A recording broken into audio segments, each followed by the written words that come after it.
Vamos então dar início aqui ao nosso webinar Outubro Rosa. Bem-vindos a todos. Para moderar esta sessão, tenho aqui comigo duas colegas, que é a Sara Lourenço. A Sara Lourenço é nossa colega aqui em Alcobaça, é ela quem trata normalmente todas estas situações de cancro de mama. Sara, bem-vinda, muito obrigado. Ainda há pouco tempo estiveste também com o Nuno Duarte, não é? Bem-vinda. Olá, muito bem-vindas e bem-vindos a este nosso espaço de partilha de conhecimento. Este mês celebramos o Outubro Rosa, que é um movimento mundial à qual a Fisioclem se juntou e que tem a finalidade maior de consciencializar para a prevenção e diagnóstico precoce do cancro da mama, nomeadamente através do rastreio e divulgação de informação pertinente e formas de apoio à mulher e à sua família. A Fisioclem quis dar também o seu contributo e, com a preciosa colaboração do fisioterapeuta Nuno Duarte, quis dizer-lhe que as rédeas estão nas suas mãos. O papel principal é seu e por isso é importante e até imprescindível saber aquilo que pode fazer por si. Quanto a mim, é um prazer estar convosco a falar sobre este tema. É um tema que me interessa, é uma área na qual gosto muito de trabalhar. Todas as mulheres com quem me tenho cruzado em contexto clínico ao longo destes anos me têm marcado com as suas caminhadas, com os seus percursos pela doença e felizmente também pela cura. Por isso, muito obrigada a todos os que escolheram estar connosco ao longo desta hora e esperamos que esta conversa vos seja realmente útil. Até já. Obrigado nós, Sara, e muito obrigado pelo teu texto que publicamos ainda hoje também, e por todo este trabalho ao longo deste mês. Connosco está também, então, aqui a moderar a nossa colega Jéssica, a nossa colega das Caldas da Rainha, e que também é nas Caldas, é a Jéssica que vai acompanhando as mulheres nestas situações, portanto, e também esteve com o Nuno Duarte há pouquinho tempo.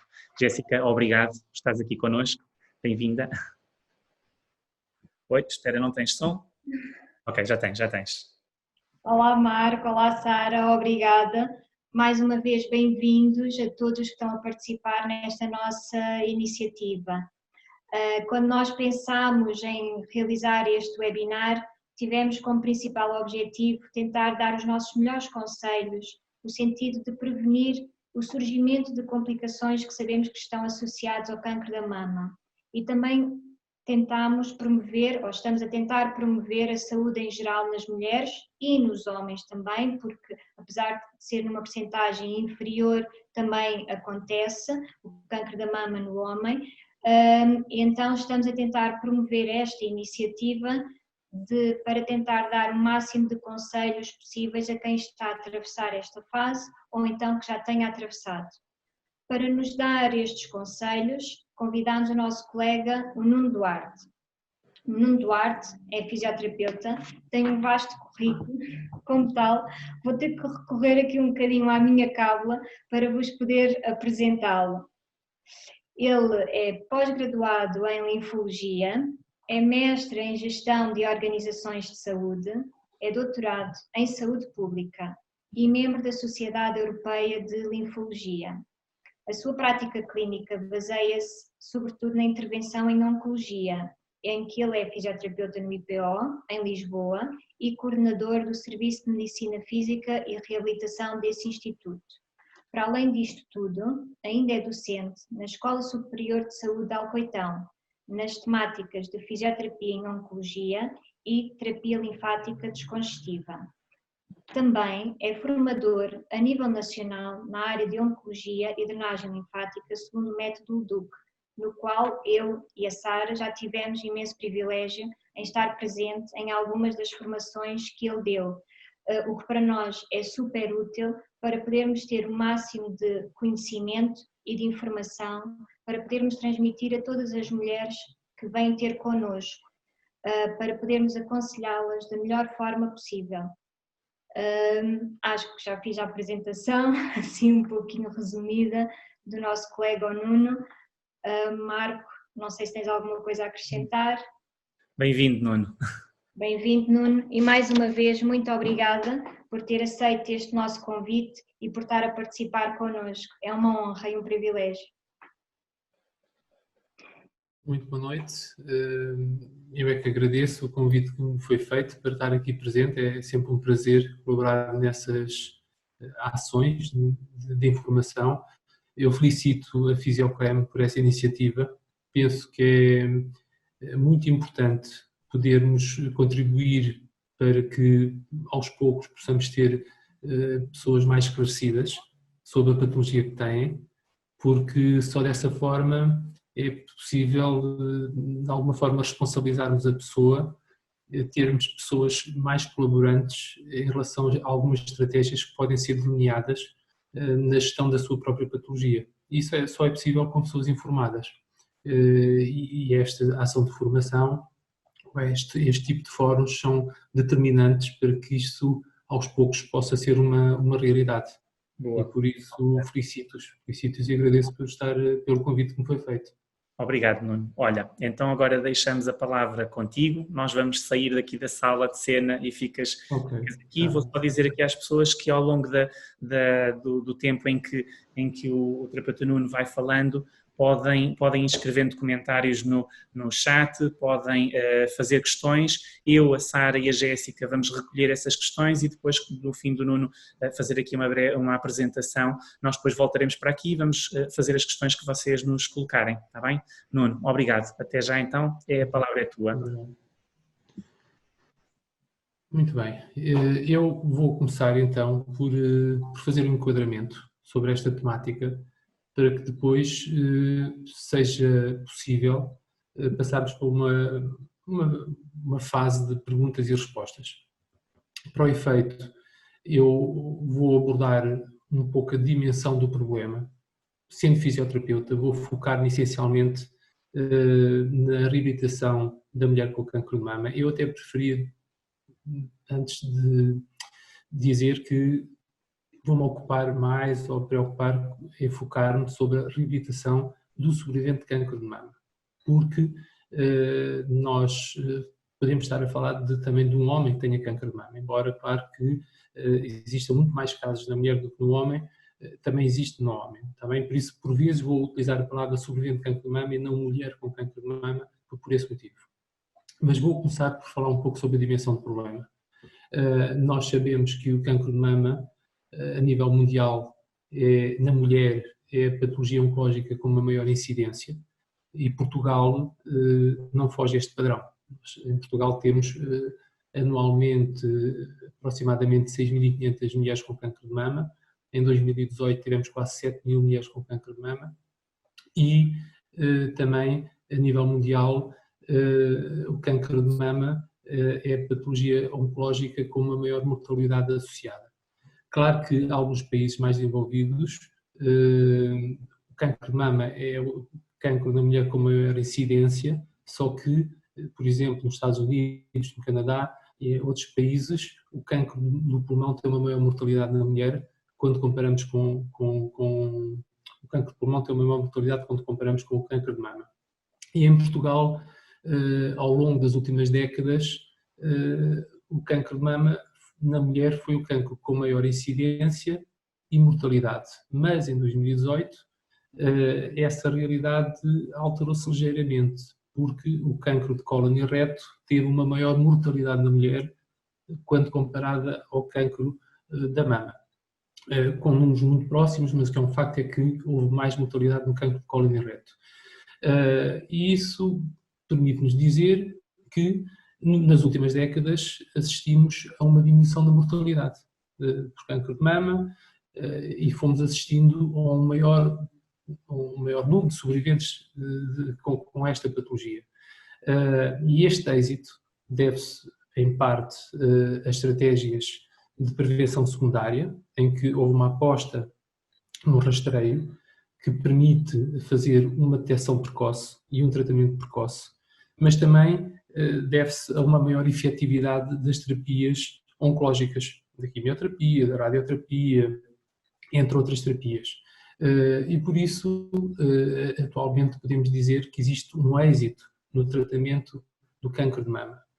Contudo, nós temos que ser realistas e temos que dizer que tanto a própria patologia, como a cirurgia, como as terapias oncológicas, atualmente, ainda podem dar origem a algumas complicações que, inevitavelmente, podem levar à alteração de determinadas funções que levam a uma restrição da participação do indivíduo a nível do seu trabalho, da sua vida familiar, na sociedade, e tudo isso leva a que exista uma diminuição da sua qualidade de vida.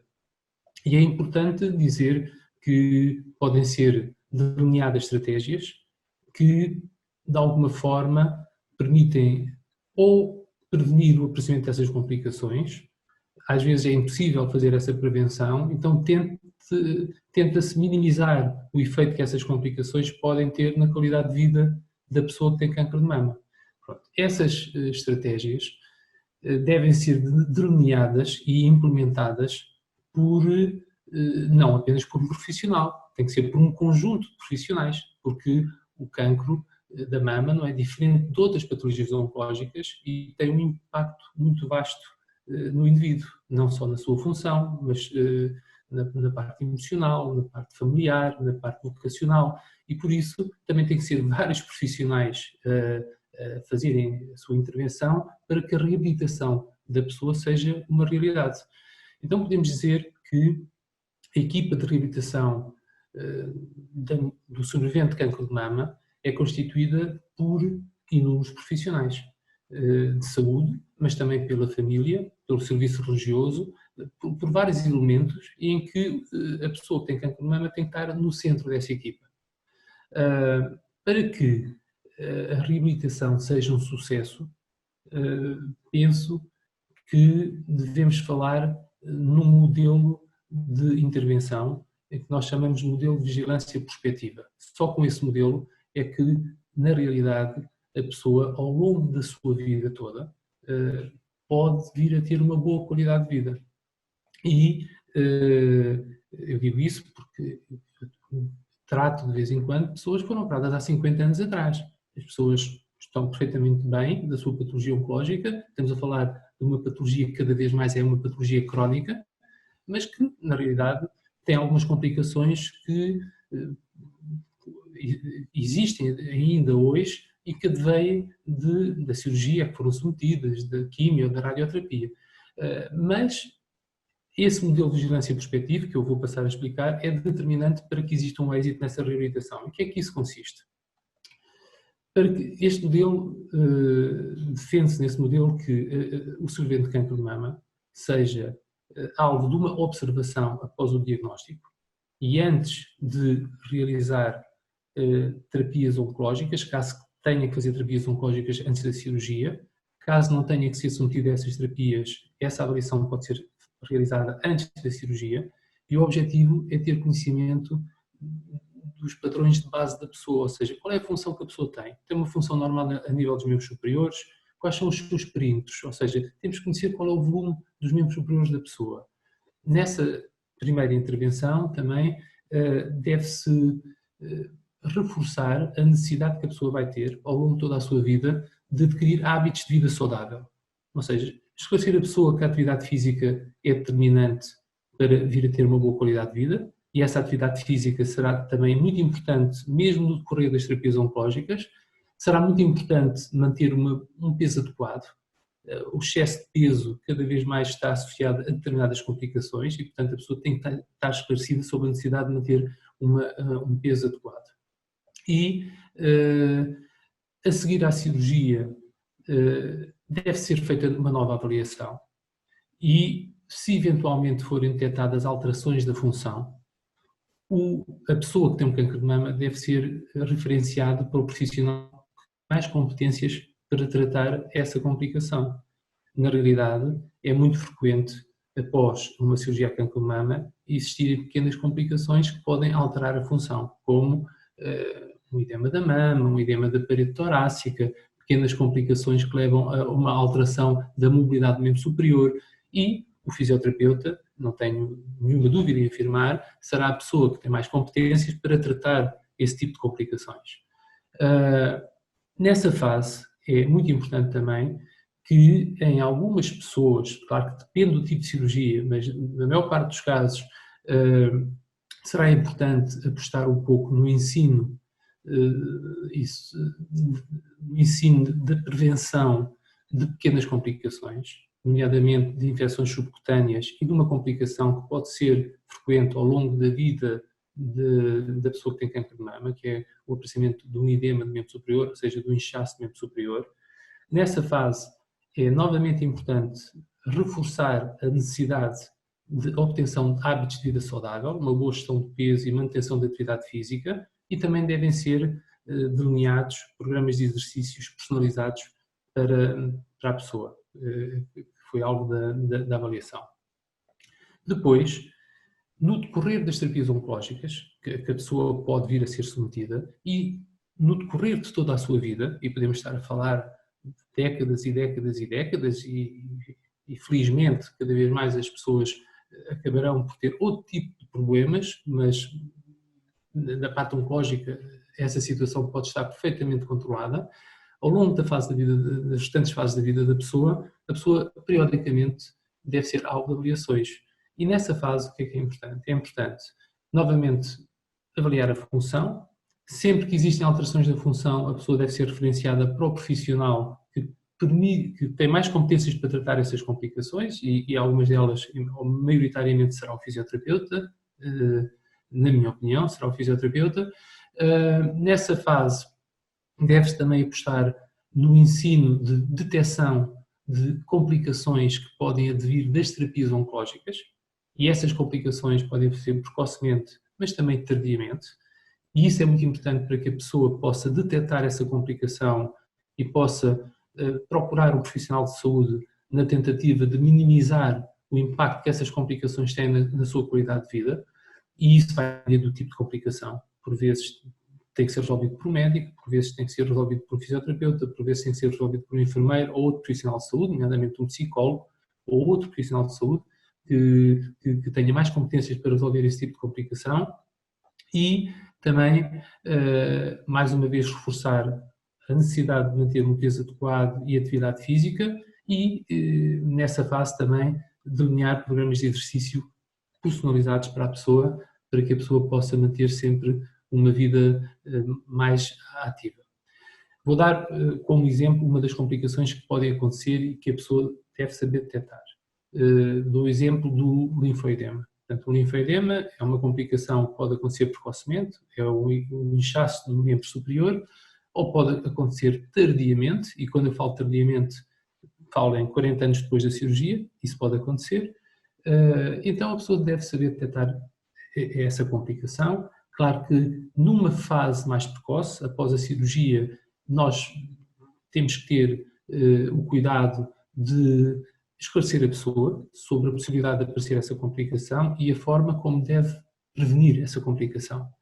Nós vamos ter provavelmente a oportunidade de abordar esse tema na fase de perguntas e de respostas.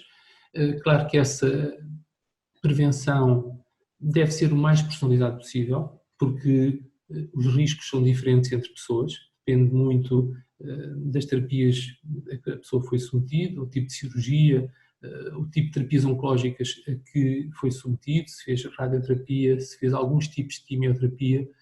Também vai depender de algumas características da própria pessoa, se a pessoa tem um excesso de peso, se não tem, e depois depende de algo que nós desconhecemos, que é o capital linfático da própria pessoa. Mas, por isso, essa prevenção, ou aquilo que é transmitido ao doente, não pode ser idêntico para todas as pessoas, ou não deveria ser idêntico, deve ser o mais personalizado possível. Portanto, e nós teremos a oportunidade de falar mais à frente sobre o que é que se deve dizer a uma pessoa na prevenção do edema. Depois, caso seja necessário tratar, e estamos a falar do aparecimento de uma complicação, portanto, tratando-se de uma situação crónica, na maior parte dos casos, teremos que utilizar uma estratégia que assenta em duas fases. Uma primeira fase de redução desse inchaço, e vamos utilizar um conjunto de técnicas que permitem atingir esse objetivo, que eu depois poderei também abordar na fase de perguntas e respostas, e depois numa fase de manutenção. Isso só para dar o exemplo de uma complicação que pode acontecer ao longo da vida da pessoa e perante essa complicação deve ser referenciado para a pessoa que tem mais competências para tratar, aqui sem dúvida o fisioterapeuta, e que esse profissional depois vai delinear uma estratégia que permite tratar a pessoa, permite melhorar a qualidade de vida da pessoa e depois a pessoa deve voltar novamente para a sua vida normal com os seus períodos de vigilância.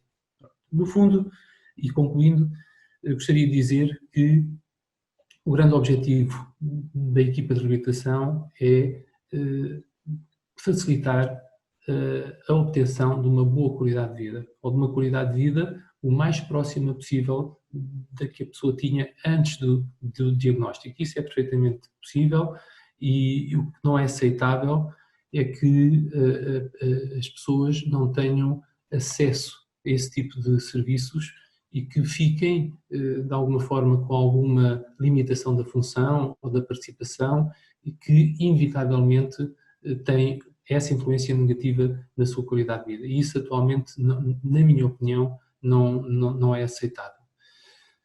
Eu penso que, após este enquadramento, estamos preparados para passar por uma fase de perguntas e de respostas e, no decorrer das quais, eu poderei abordar mais aprofundadamente alguns temas que mencionei neste enquadramento, tanto da prevenção como do tratamento do linfoedema. Estou disponível para algumas questões que possam colocar. Nuno, obrigado. Aqui já me estão a saltar algumas questões que te queria colocar. De qualquer forma, vou passar a primeira palavra à Sara. Sara, queres tu fazer uma questão? Sim, pronto, alguns pontos já foram tocados aqui nesta contextualização do terapeuta Nuno. No entanto, sabemos que este apoio, este aconselhamento à mulher ou ao sobrevivente de cancro de mama, falando assim mais fácil, idealmente começa no dia em que o utente recebe efetivamente este diagnóstico. Portanto, a pergunta é em que medida é que uma abordagem precoce, o mais precoce possível, e ainda na fase pré-operatória, e um apoio, um aconselhamento nesta fase antes da cirurgia é uma mais-valia depois em todo o percurso da reabilitação. É sem dúvida uma mais-valia e é a fase em que existe uma lacuna muito grande, não é? Infelizmente são poucos os locais que conseguem ter uma abordagem pós-diagnóstica e pré-cirúrgica. Eu penso que aos poucos deve passar a ser quase obrigatório, não é? Porquê? Porque nós temos que conhecer os valores de base da pessoa, ou seja, temos de saber como é que era a função da pessoa antes de ser submetido a uma terapia que eventualmente altere essa função, não é? Temos de saber quais são, por exemplo, em termos de amplitudes de movimento, o que é que a pessoa conseguia fazer com o membro superior, porque poderia já não conseguir, não é? Então, nós temos de ser realistas, temos de saber aquilo que podemos ou queremos atingir, e essa avaliação faz toda a diferença, assim como em relação, sabendo que o linfoedema, que é um inchaço, ou seja, o aumento do volume do membro, pode acontecer, convém sabermos quais são as medidas que a pessoa tem antes da cirurgia, para que depois possamos ter um ponto de referência, não é? Por outro lado, como eu disse, é muito importante que a pessoa saiba que o cumprimento ou a obtenção de hábitos de vida saudável serão determinantes para a sua qualidade de vida futura. Porquê? Imaginemos o excesso de peso. O excesso de peso está associado a muitas complicações, nomeadamente ao linfoedema. Neste momento, a obesidade é um dos principais fatores de risco de vir a ter linfoedema e a pessoa deve ser esclarecida sobre isso. Também sobre a necessidade de manter atividade física, porque ainda há muita ideia de que uma pessoa que tenha uma patologia oncológica não deve fazer atividade física. Isso é um erro, não é? O exercício físico tem inúmeros benefícios numa pessoa que tenha patologia oncológica e esses benefícios, existe evidência que são conseguidos no decorrer das terapias oncológicas, ou seja, até alguns efeitos adversos das terapias oncológicas podem ser prevenidos com a prática do exercício físico. Por isso, essa abordagem e esse esclarecimento pré-cirúrgico serão muito importantes e determinantes para que toda a reabilitação venha a ser um sucesso. Muito bem, obrigada. Jéssica, queres tu fazer uma questão? Eu já tenho aqui duas a saltarem, mas passo-te a palavra primeiro. Vou aproveitar e pegando aqui um bocadinho na última parte que o terapeuta Nuno falou, nomeadamente nos vários tipos de terapias oncológicas que a pessoa que é submetida, por exemplo, a uma cirurgia de cancro da mama e que normalmente pode estar associado É que a eu peço desculpa, eu não ouvi bloqueou o som e eu não ouvi o início da pergunta.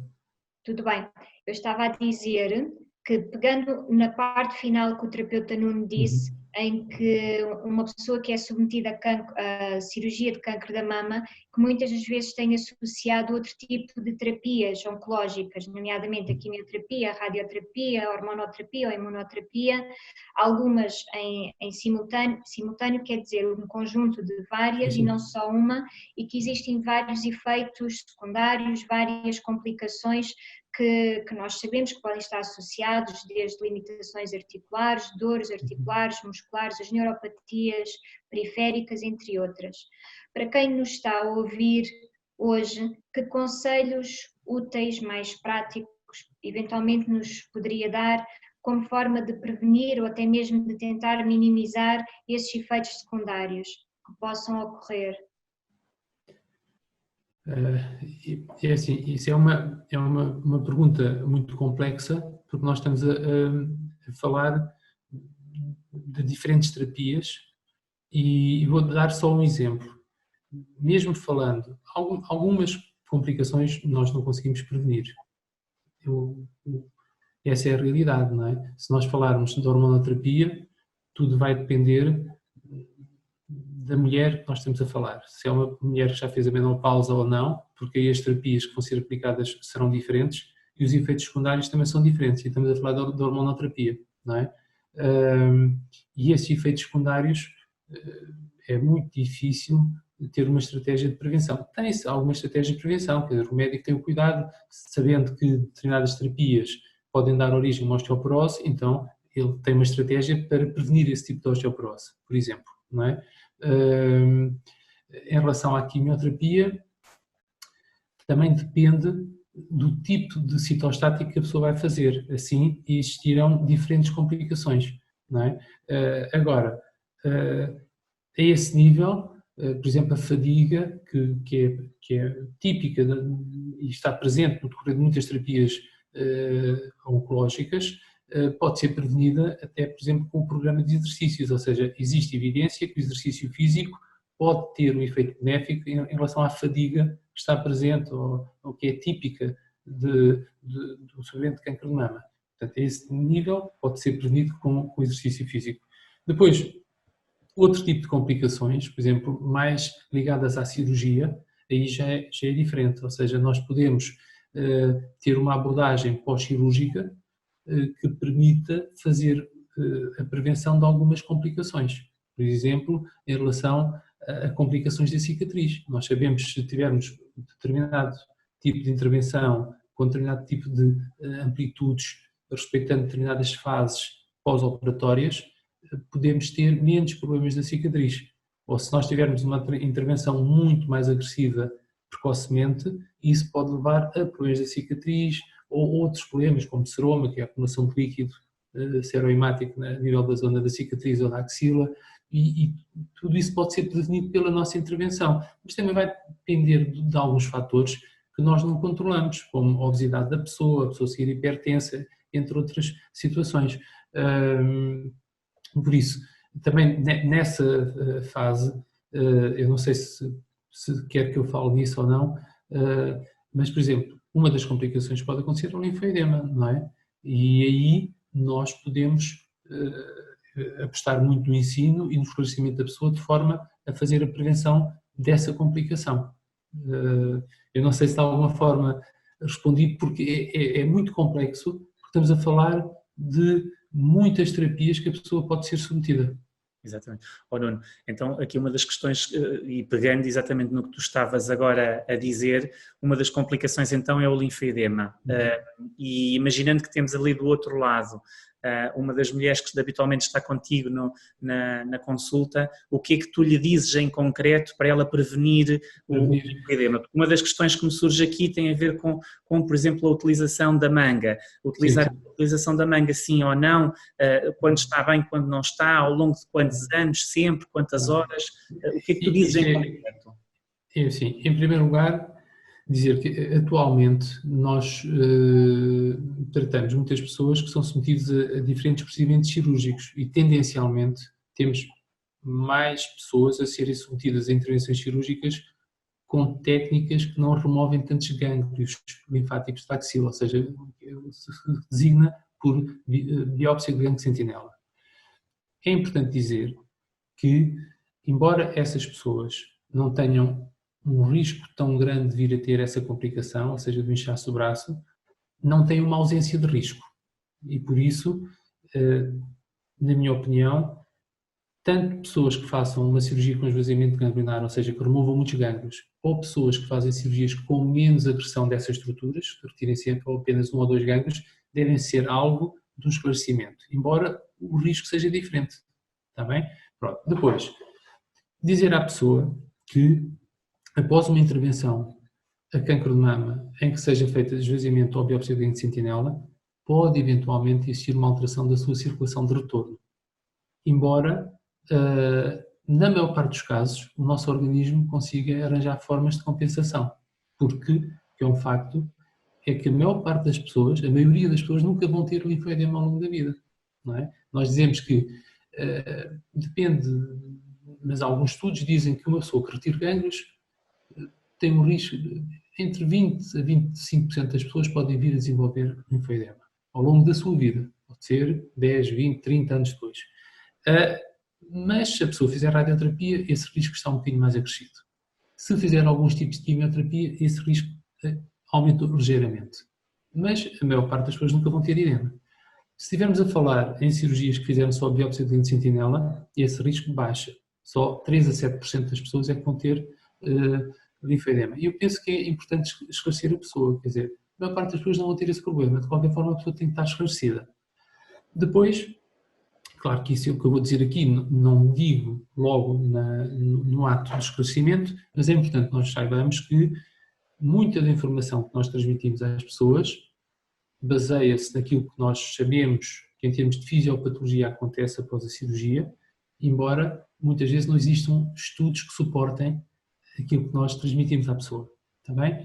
Mas também muita da informação que nós damos baseia-se na nossa experiência clínica, ou seja, ao longo da nossa vida tivemos muitos casos em que, perante determinada situação, houve desenvolvimento do edema. Então o que é que nós dizemos? Dizemos à pessoa que deve evitar determinadas situações que podem ou sobrecarregar em demasia a sua circulação de retorno ou obstruir essa mesma circulação. E damos alguns exemplos, não é? Evitar temperaturas extremas. Falamos muitas vezes do calor, mas também a aplicação de frio intenso numa determinada zona pode levar a uma alteração da circulação de retorno. Mas nós falamos essencialmente do lado do tronco superior e do membro superior do lado da cirurgia. Nessa região, evitar aumentar muito a temperatura. Por exemplo, falando de fisioterapia, não aplicar técnicas que possam aumentar muito a temperatura do local, como um calor úmido ou outra técnica que aumente a temperatura.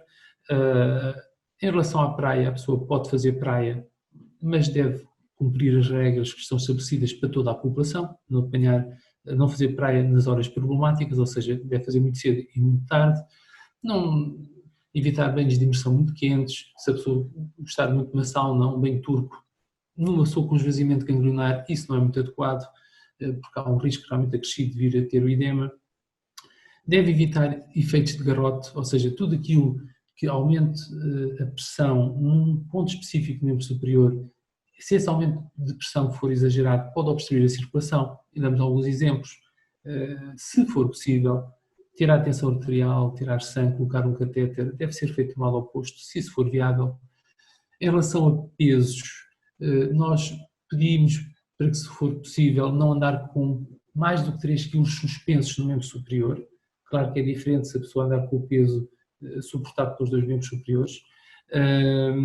E evitar traumatismos. Um traumatismo inevitavelmente pode levar ao aparecimento do edema, e depois também é muito importante a pessoa ter a noção de que aquele membro, se tiver um ferimento, não vai ter tanta capacidade de reagir a essa agressão e com mais facilidade tem uma infecção subcutânea, e perante essa infecção há mais probabilidade do braço vir a inchar. Então convém que a pessoa mantenha uma pele com muita qualidade, hidratando o membro ao longo do dia, e sempre que tiver a ter atividades que possam eventualmente cortar ou picar, deve fazer essas atividades de uma forma protegida.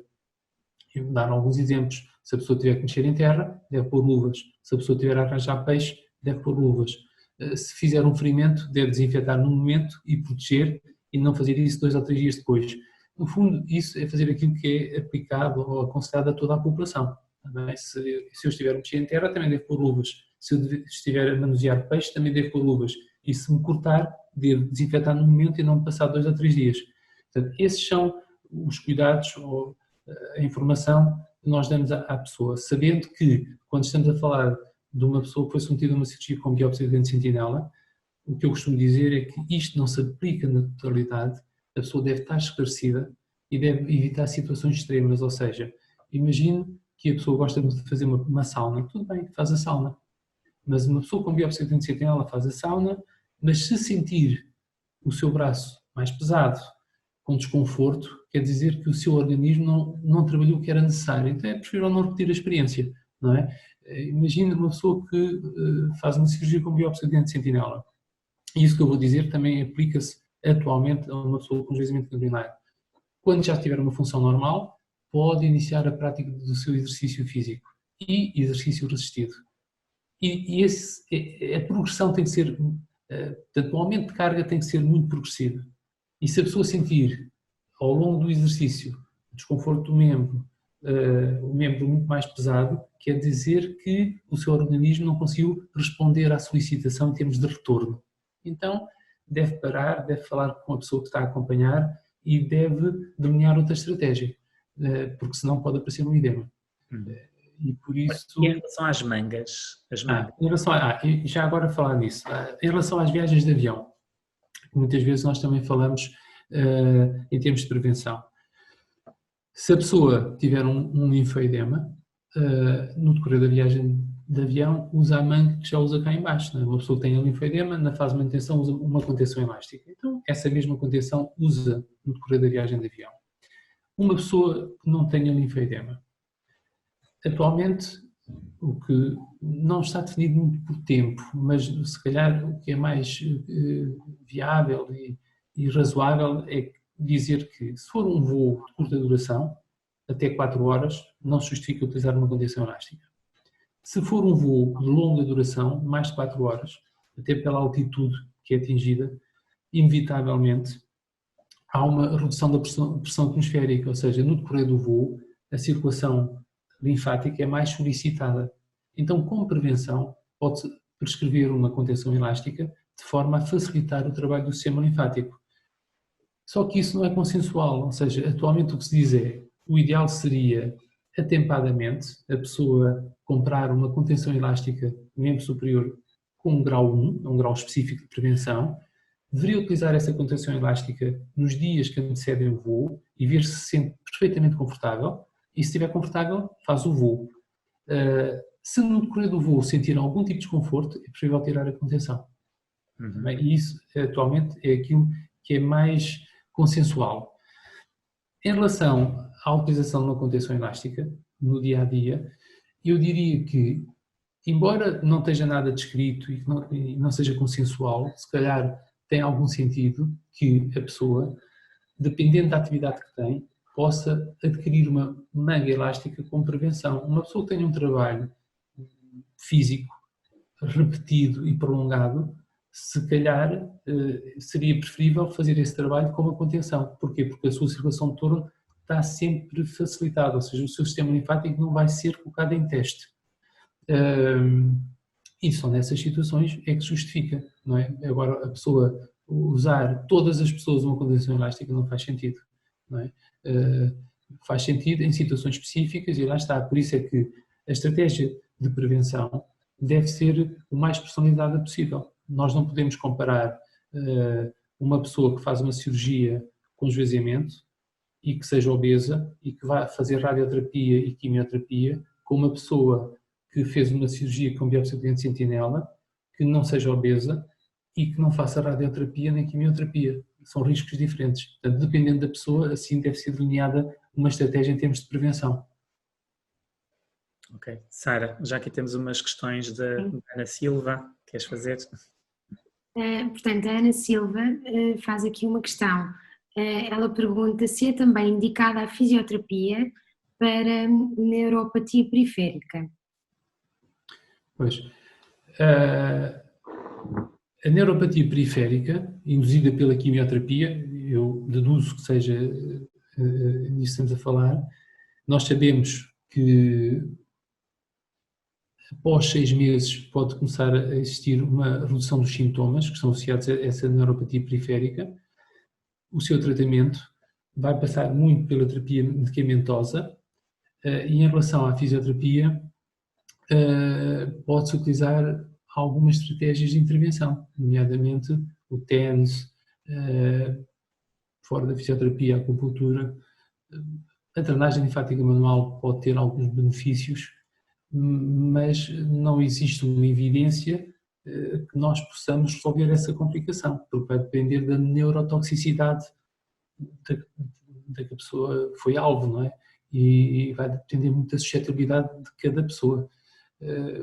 Pode-se atenuar e com o tempo a maior parte das pessoas tem essa complicação resolvida, mas nós podemos intervir e respondendo abertamente, sim, existem estratégias dentro da área da fisioterapia que permitem atenuar esse problema, mas não resolver por completo e sempre associado à terapia medicamentosa. Jéssica, temos também aqui mais uma questão da nossa colega. Sim, temos aqui um participante, Nuno, que está a perguntar, enquanto familiar ou cuidador, se existe alguma técnica, algum exercício, algo que possa ser ensinado, que se possa fazer para ajudar a reduzir os sintomas numa fase inicial? Eu gostava, assim, se a questão fosse um bocadinho mais específica, que sintomas? Sintomas relacionados com o quê? Quimioterapia? Ou... Vamos ver se aqui o participante consegue dizer alguma coisa. Se consegue ser eu respondendo de uma forma um bocadinho generalista, eu penso que é sempre muito importante incluir a família em todo o processo de reabilitação. Não é? É muito importante que toda a família esteja esclarecida de tudo aquilo que a pessoa pode fazer, também de algumas limitações que a pessoa eventualmente pode ter, para que exista harmonia, não é? E, portanto, a família vai ser determinante no processo de recuperação da pessoa, não é? O que nós queremos é que a pessoa volte a ter a vida o mais próximo possível da que tinha antes do diagnóstico. E para que isso seja uma realidade, tem que haver uma informação transversal a todos os membros da família. Só assim é que se consegue um êxito também na reabilitação. Imagino na atividade física, se as pessoas tiverem a noção da importância da atividade física e se todas as pessoas colaborarem e incentivarem, sabendo que em determinadas fases a pessoa não vai ter disposição para manter essa atividade física, a colaboração e o incentivo por parte da família vai ser determinante para que isso seja atingido e isso pode reduzir determinado tipo de sintomatologia. Bom, Nuno, eu daqui de uma pesquisa que fiz, embora não trabalhe muito nos últimos anos com estas situações, mas da World Cancer Research Fund e da American Cancer Society têm algumas guidelines e que falam precisamente do peso equilibrado e do exercício, como tu falaste, com pelo menos 150 minutos por dia. Falam também em limitar o consumo de álcool e tabaco, porque aparentemente o álcool também está muito associado aqui a esta questão, e falam também de uma alimentação equilibrada e, se percebi bem, eventualmente mais à base de legumes. Isto é correto, não é? Há mais aqui alguns conselhos que possas dar ao sobrevivente de cancro de mama? Não, é assim, não é a minha área de intervenção, mas o que está definido é que a pessoa deve manter uma alimentação saudável, não é? E na realidade, por exemplo, a ingestão de bebidas alcoólicas em excesso, isso pode dar origem à elaboração de mais estrogênio. Ou, por exemplo, uma pessoa que tenha obesidade, pode haver mais probabilidade de elaborar estrogênio. E em alguns tipos de cancro, se forem hormonodependentes, isso é problemático. Não é? E, portanto, isso, no fundo, isso também são recomendações que se dá à população em geral. Uhum. Por exemplo, a American Cancer Society diz, bem, para prevenir o aparecimento de cancro,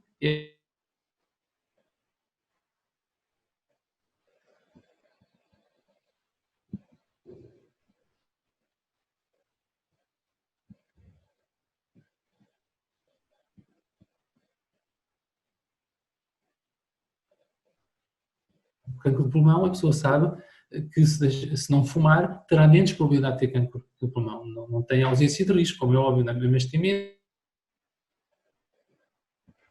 não há muitas estratégias em termos de prevenção primária, então passará por atividade física, manter um peso adequado, e isso passa por uma alimentação cuidada. Mas não tenho formação específica que me permita responder em relação à componente, em termos de tipo de alimentação. Eu penso que em relação à atividade física, essas são recomendações para a população em geral, não é? Pelo menos 150 minutos de atividade física, aeróbica, moderada, ou 75 minutos de atividade mais vigorosa, e no cancro de mama, cada vez mais se fala na necessidade também de existir exercício resistido, 2 a 3 vezes por semana, de grandes grupos musculares, e portanto o exercício físico cada vez mais é recomendado como fazendo parte da estratégia de reabilitação do sobrevivente de cancro de mama. Sara. Sim, então temos aqui, entretanto, também uma outra questão da Ana Silva, que ainda a respeito dos efeitos secundários tardios, e ela pergunta...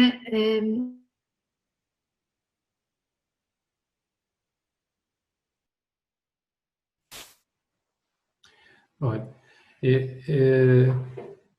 existem alguns efeitos secundários da radioterapia, e não estou a falar especificamente só do cancro de mama, mas no cancro de mama acontece um efeito que é uma plexopatia sensitiva ou motora, ou seja, a radioterapia pode, em algumas situações, provocar uma alteração da irrigação do plexo braquial, e isso, tardiamente, pode levar a alterações da sensibilidade a nível do membro superior, nomeadamente da mão, e também da força de preensão.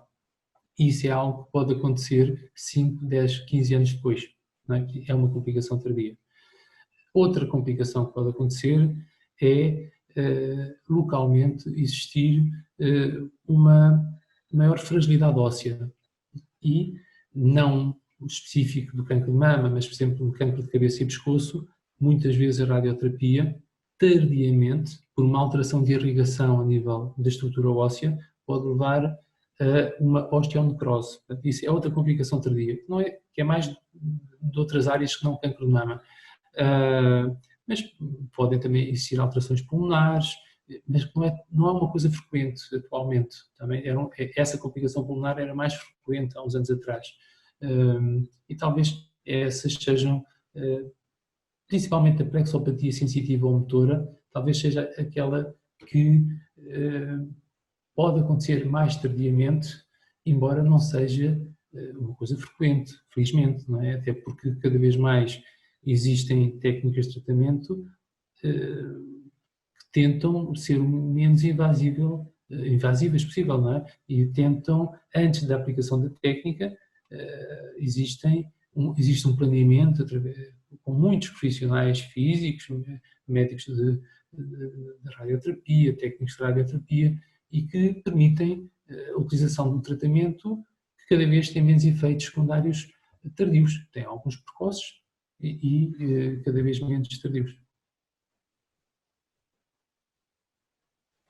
Jéssica.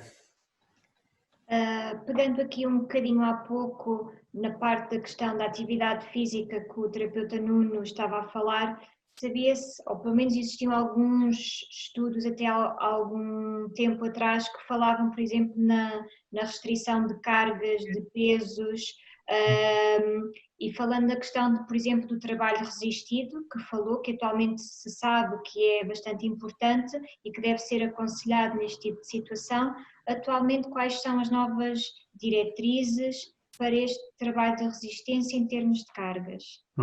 É assim, segundo as últimas guidelines, as últimas linhas de orientação, na realidade não existe uma limitação à carga que é aplicada, mas eu acho que é importante esclarecer, para já ter pessoas esclarecidas e dizer que a pessoa tem que ser acompanhada, deve fazer o exercício supervisionado, não é? Por uma pessoa que tenha noção perfeita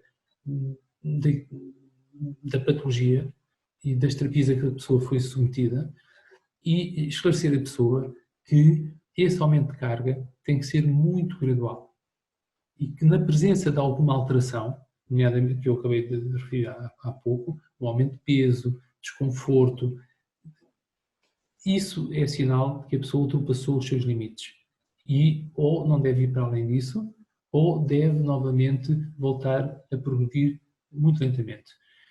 Pessoalmente, acho, embora não exista consenso, que esse exercício físico resistido deveria ser realizado com uma contenção elástica grau 1. É uma prevenção, ou seja, a circulação da pessoa estava facilitada e como vocês sabem, não é? Se nós utilizarmos um determinado tipo de malha, no decorrer do exercício físico até conseguimos ativar o sistema linfático, mas tem que ser com um determinado tipo de contenção, porque senão eu realmente não sou apologista de que se diga que não há risco nenhum, que a pessoa pode fazer a carga que quiser, porque as pessoas podem não conseguir interpretar a mensagem e realizar exercício realmente com cargas excessivas e perante isso ter edema, porque é um facto que isso acontece. E na nossa prática clínica vemos muitas pessoas que fizeram exercícios de forma errada, com cargas incorretas e que ficaram com edema, porque eram pessoas que não estavam esclarecidas. Por isso, tudo bem, não se deve limitar a vida da pessoa, a pessoa deve voltar a fazer aquilo que gostava, mas de forma esclarecida e sabendo que essa progressão tem que ser lenta e sempre com vigilância para fazer algo de forma segura. Porquê? Porque caso a pessoa tenha um sistema linfático normal, na realidade a pessoa vai fazer tudo e nunca vai ter problema. O que é dramático ou problemático é que nós atualmente ainda não temos essa capacidade de saber se a pessoa tem ou não um sistema linfático normal e por isso temos que ter estratégias seguras e até podemos às vezes pecar por excesso, mas na minha opinião é preferível, não é? Esclarecer a pessoa e dizer tudo bem, não há grandes limitações, mas tem que fazer tudo com precaução, sabendo que nós, por exemplo, às vezes aconselhamos pessoas sobre a prevenção de edema e infecções subcutâneas. Essas pessoas não cumprem nada do que nós dizemos e nunca têm edema, porque têm um sistema linfático fantástico. O problema é que nós não temos essa capacidade atualmente de, à partida, saber qual é o capital linfático de cada pessoa e por isso penso que é mais sensato termos estratégias que possam pecar por excesso.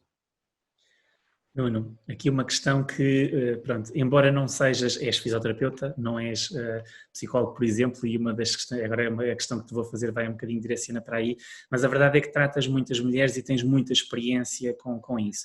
E as pessoas não passam só por mal-estar físico, mas também mental. Nessa área, vamos ouvindo falar de que a atitude perante a doença, o estar mais otimista, mais alegre, rir com a vida, dar sentido àquilo que está a acontecer, que ajuda bastante. Em que medida é que efetivamente pode ajudar ou não e que conselhos é que tu dás às pessoas no teu consultório? Eu, em primeiro lugar, acho que é importante termos pessoas esclarecidas para que não nós estejamos perante pessoas que tenham uma ansiedade enorme, não é? E nós percebemos disso, que quando nós começamos a tratar alguém que foi submetido a uma cirurgia de câncer de mama, o que acontece é que muitas vezes estaremos perante pessoas que têm inúmeras dúvidas e essas dúvidas persistem desde o ato do diagnóstico. Não é por nada especial, as pessoas nunca tiveram a oportunidade ou nunca tiveram a vontade para colocar essas questões. Não é? Então, o facto é que, geralmente, o fisioterapeuta que trata será sempre o mesmo fisioterapeuta, não é? E numa determinada fase até é um tratamento diário. E isso permite que, caso o fisioterapeuta tenha competências específicas na área, porque eu acho que isso é importante dizer, quer dizer, a intervenção em oncologia cada vez mais requer competências específicas, e se a pessoa que está a ser tratada se aperceber que esse profissional de saúde tem conhecimentos que permitem esclarecer determinado tipo de questões, e na realidade são questões muito vastas, muitas vezes são sobre a cirurgia, sobre alguns efeitos adversos de algumas terapias oncológicas, e a pessoa vai colocando essas questões que, quando são esclarecidas, melhoram sem dúvida os seus níveis de ansiedade. Portanto, essa será uma medida importante, esclarecer a pessoa sobre dúvidas que tem e saber ouvir, não é? Porque muitas vezes a pessoa pode estar sempre focada só a nível do tratamento físico e isso não é o mais importante às vezes. Portanto, temos que ouvir e esclarecer. Uma das coisas também que eu acho que nós vamos ter um efeito muito importante e que inevitavelmente isso melhora toda a condição emocional da mulher é podermos ajudar a que a pessoa aceite o seu novo esquema corporal. Inevitavelmente uma cirurgia à mama, quer seja uma cirurgia conservadora ou uma mastectomia, tem um impacto negativo e altera a sua imagem corporal. Nós utilizamos técnicas que promovem o toque e isso leva a que a pessoa, com mais facilidade, vá aceitando o seu novo esquema corporal e isso é-nos dito pelas pessoas de forma espontânea, não é? Nós muitas vezes estamos a tratar uma pessoa e a pessoa, após 2, 3 tratamentos, diz-nos que tem uma relação diferente com o seu corpo, ou seja, já consegue tocar, já aceita o toque, consegue olhar para o espelho e isso também melhora inevitavelmente o seu estado emocional. E depois, também acho que é importante nós todos, não é? Claro que nós tentamos transmitir isso a uma pessoa que esteja a passar por essa situação, mas lembrarmos que, na realidade, no dia-a-dia, nós temos coisas muito positivas que não valorizamos, nunca, não é? O facto de vermos, o facto de conseguirmos andar e de sentir, do facto de muitos de nós termos filhos ou netos, tudo isso são coisas fantásticas que nós não valorizamos. E por isso a pessoa está a passar por um período muito mau, mas todas essas coisas em conjunto superam muitas vezes esse período negativo. E, portanto, isso é valorizar as valências positivas. E isso é algo que nós devemos conversar de uma forma natural e transmitir, e nós próprios também tentarmos aplicar no nosso dia-a-dia, não é? Porque nós às vezes lamentamos e não, sem justificação. Sem justificação. E na área da psicologia positiva, agora fala-se muitas vezes também do crescimento pós-traumático e não propriamente só na experiência pós-traumática, né? E, portanto, muitas vezes até passando por situações de doença mais complicada como esta, muitas vezes as pessoas superam e têm crescimento e até melhoram a sua qualidade de vida em termos gerais. Eu lembro, estou-me a lembrar, neste momento, estou a fazer um estudo com uma aluna de mestrado sobre o efeito que a fisioterapia pode ter ou não na imagem corporal de uma mulher que seja submetida a uma cirurgia de câncer de mama. E nós passamos um questionário de ansiedade e depressão. E nesse questionário, uma das questões é saber até que ponto é que a pessoa consegue desfrutar das coisas do dia-a-dia como desfrutava antes. Da mesma maneira. E não há lá uma hipótese de dizer que desfruta melhor. E já muitas pessoas disseram, não, olha, isto está incompleto porque eu atualmente valorizo as coisas de uma maneira que não valorizava. Não é? E portanto isso é dito muito pelas pessoas. Isso é fantástico. Olha, não estamos aqui a aproximar do nosso tempo da sessão. Vou dar aqui uma última questão à Sara e uma última à Jéssica, antes depois de eu aqui fechar. Sara. Sim, pronto. Só divertir para o facto de ainda termos aqui algumas perguntas no ar, no bate-papo e também aqui numa outra janela acessória, mas assim a título final vou colocar uma questão que talvez se afaste um bocadinho do foro técnico e toque ali um bocadinho mais a esfera pessoal em relação aqui ao terapeuta Nuno, que é sempre uma inspiração a ouvir. Sabemos que a proximidade e a cumplicidade que se desenvolve em contexto de gabinete, e falava disso mesmo agora, proporcionam sempre a que as utentes coloquem muitas questões, partilhem medos, partilhem receios, mas haja também espaço a partilhas muito, muito especiais e troca, portanto, do terapeuta para o utente e vice-versa. A minha pergunta é, em que medida é que o trabalho nesta área o acrescenta e o realiza, assim, terapeuta Nuno, sabendo que realmente é uma intervenção tão específica, tão importante numa fase que é tão significativa na vida de um sobrevivente de cancro de mama, portanto, de alguém que passa por este quadro patológico. Assim, para mim, tenho a sorte de trabalhar numa instituição na qual me realizo por completo, porque tenho a convicção e a certeza absoluta que nós, fisioterapeutas, contribuímos de forma determinante para a obtenção da qualidade de vida da mulher com cancro de mama, não é? E de outros doentes com patologia oncológica. E o facto de ter essa noção e a comprovação no meu dia-a-dia permite-me que seja uma pessoa muito realizada, não é? Por outro lado, às vezes sinto alguma revolta pelo facto de atualmente ainda não existir uma igualdade de oportunidades no nosso país, não é? Portanto, nem todas as pessoas que têm cancro de mama têm a mesma oportunidade ou o mesmo acesso a determinado tipo de cuidados.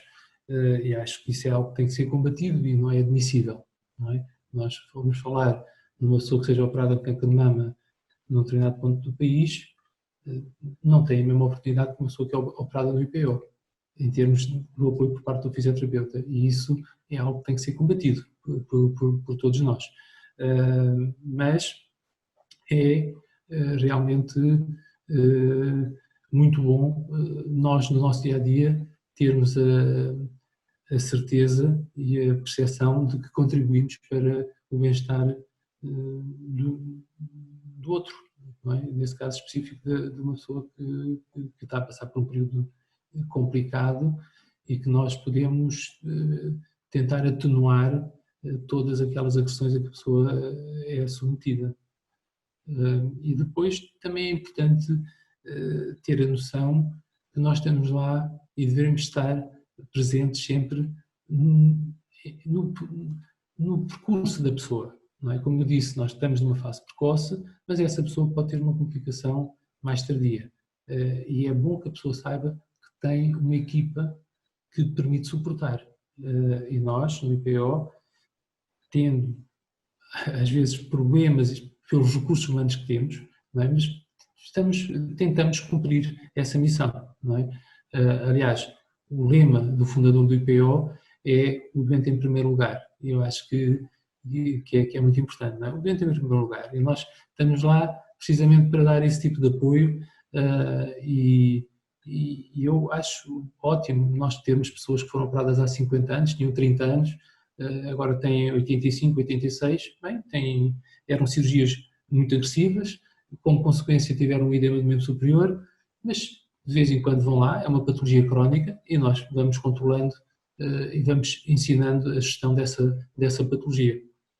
E acho que é no fundo essa forma de pensar e de agir que nós temos que ter. Nuno, temos aqui ainda, ia dizer que temos aqui ainda muitas questões, mas que vamos ter que deixar mesmo algumas por responder. Jéssica, passava-te para fazeres uma última questãozinha. ia tentar a deixa de aproveitar aqui e fazer 2 em 1. Uma questão era só de tentar responder aqui uma de uma participante que pergunta da parte, que já falou do tipo de exercício que recomenda, mas que se podia concretizar um pouco em termos de frequência com que devem ser feitos os exercícios. E eu gostaria também, aproveitando a parte do 2 em 1, de perguntar ao terapeuta Nuno, para quem nos ouve, se há algum conselho, algo em especial que gostasse de dizer, de comunicar, de partilhar para quem nos ouve, ou até eventualmente algo que possa ainda não ter sido abordado neste nosso webinar. Ok, é assim, em relação ao exercício, aquilo que foi dito já, os 150 minutos de exercício aeróbico ao longo de uma intensidade moderada, e em relação ao exercício resistido, 2 a 3 vezes por semana, e trabalhar grandes grupos musculares. Geralmente 2 a 3 repetições de 10 exercícios. Mas isso, lá está, isso é uma informação generalista, porque depois vai depender do tipo de cirurgia que a pessoa fez uma reconstrução com a dorsal, se fez uma reconstrução com a músculo abdominal, se fez esvaziamento, se não fez esvaziamento, se fez radioterapia. Tudo isso, na minha opinião, deve ser ponderado na carga de exercício que é aconselhado à pessoa em específico. Mas essas são as recomendações gerais que existem atualmente para o exercício numa mulher com cancro de mama. Sabendo que não deve existir, não se deve impor restrições, deve-se informar e tentar ter pessoas esclarecidas, de forma que a pessoa possa gerir a sua situação. Antes de terminar, acho que seria útil abordar só ou divulgar um pouco as fases de tratamento do linfoedema. Nós acabamos por não pormenorizar muito, não sei se tem tempo para uma forma breve. Pode. Pronto, desculpem lá aproveitar essa oportunidade, mas é algo que ainda existe uma falha muito grande no nosso país, não é? Então, falando do linfoedema, sabendo que é o aumento do volume do membro e que, na maior parte dos casos, estamos a falar de uma situação crónica, existem muitas vezes edemas que são transitórios, numa fase precoce, mas quando já é mais uma situação instalada há muito tempo, é uma situação crónica, nós temos que pensar numa estratégia de tratamento que assenta em 2 fases. Uma fase em que nós utilizamos um conjunto de técnicas com o objetivo de reduzir o volume, reduzir a organização, ou seja, a dureza do edema, o desconforto, tentamos aumentar a função do membro e também reduzir a frequência de aparecimento de infecções subcutâneas. E para que isso seja uma realidade, nós utilizamos várias técnicas, não é só a drenagem linfática manual, mas diferentes formas de compressão, contração muscular e de cuidados exigentes com a pele. E depois, quando nós atingimos um máximo de redução, passamos para uma fase que nós designamos por manutenção, ou seja, tentar manter os resultados obtidos na primeira fase, ou seja, o edema reduzido. E para o efeito, para que isso seja uma realidade, utilizamos várias formas de compressão, uma vez mais, manutenção de cuidados exigentes com a pele e exercício, também alguns exercícios específicos. Tanto numa fase como noutra, é determinante que se aposte no ensino, de forma a que possamos responsabilizar a pessoa sobre a gestão da sua própria patologia. Nós estamos a falar de uma patologia crónica em que só pode existir êxito na redução e na manutenção se a pessoa colaborar. Não é? A pessoa que tem um linfoedema não pode depositar no profissional de saúde toda a responsabilidade, é impossível. E se não tivermos a colaboração da pessoa. Portanto, cada vez mais temos que apostar no ensino e na responsabilização da pessoa, de forma que a pessoa possa gerir a sua própria patologia. Isso é importante. Depois, acho que é muito importante passar a mensagem que a pessoa deve levar uma vida o mais próximo do que levava, não é? Mas para isso a pessoa tem que ser uma pessoa esclarecida e saber quais são os limites quais são os seus limites, a partir dos quais começa a existir, podem existir algumas complicações, não é? E isso tem que passar por um diálogo constante com as pessoas que vão acompanhando, não é? Para que eventualmente sejam esclarecidas as dúvidas que têm e que sejam, de forma a que sejam delineadas estratégias que se adaptem melhor à sua realidade. Nuno, olha, tínhamos aqui ainda algumas questões, eu estava aqui assim a olhar, a Madalena que deixa aqui um comentário bonito, a Ana Margarida e a Madalena Monteiro, que ainda deixam aqui outras perguntas. Aquilo que eu vou convidar, se calhar, é que as pessoas depois deixem as questões na página de Facebook ou do Instagram, que nós depois enviaremos as questões aqui ao Nuno e eventualmente depois o Nuno nos ajudará ainda aqui a responder. Nuno, olha, já estamos aqui no nosso tempo, assim em jeito de resumo, que não é muito fácil, mas falaste-nos de conselhos de hábito de vida saudável, que entre aqueles que são gerais para todas as pessoas, onde se incluem a alimentação, o exercício, a alimentação, as questões dos hábitos tabágicos e do álcool, não falámos, mas do sono também, do descanso e por aí fora, mas falaste em concreto aqui do exercício, manter o exercício de forma regular e do peso como bastante essencial. E também como prevenção de consequências relativas às cirurgias, entre elas e entre outras as questões do linfoedema e que nos falaste aqui das questões de não aumentar a temperatura, não andar com pesos demasiado elevados, de evitar traumatismos, enfim, cuidar do braço com algum carinho. Também nos falaste aqui das avaliações periódicas para detecção de complicação e de que este é uma situação que poderá equiparar-se, ou será uma doença crónica e portanto deve ser visto ao longo de todo o resto da vida depois de ter sido diagnosticado. Para além disso, eu acrescentaria aqui, falámos um bocadinho também, procurar um crescimento pessoal apesar da experiência, portanto um crescimento pós-traumático, se houver aqui um trauma, e manter-se a brincar, a rir, relacionar-se, manter um espírito resiliente, ter aqui objetivos de vida, um propósito de vida, enfim, florescer, porque qualquer pessoa pode florescer apesar das coisas menos boas que possa ter atravessado. Nuno, muitíssimo obrigado. Se nos quiseres deixar só aqui uma última palavra então, da minha parte, muito obrigado por ter estado aqui connosco. Não, eu é que agradeço, é sempre um prazer poder contribuir para que possamos ter uma população mais esclarecida e espero que os objetivos ou expectativas tenham sido que os objetivos deste fórum tenham sido atingidos, não é? Às vezes não temos muita percepção, mas vocês devem ter, através dos comentários das pessoas, e dizer que estou disponível para qualquer tipo de esclarecimento e mediante as perguntas que vais enviar, se eu tiver a oportunidade, responderei às mesmas de forma a esclarecer as pessoas em causa.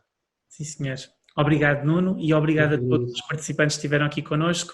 Sara e Jéssica, obrigadinho. Obrigada. Tchau. Obrigada a todos. Boa noite. Boa noite.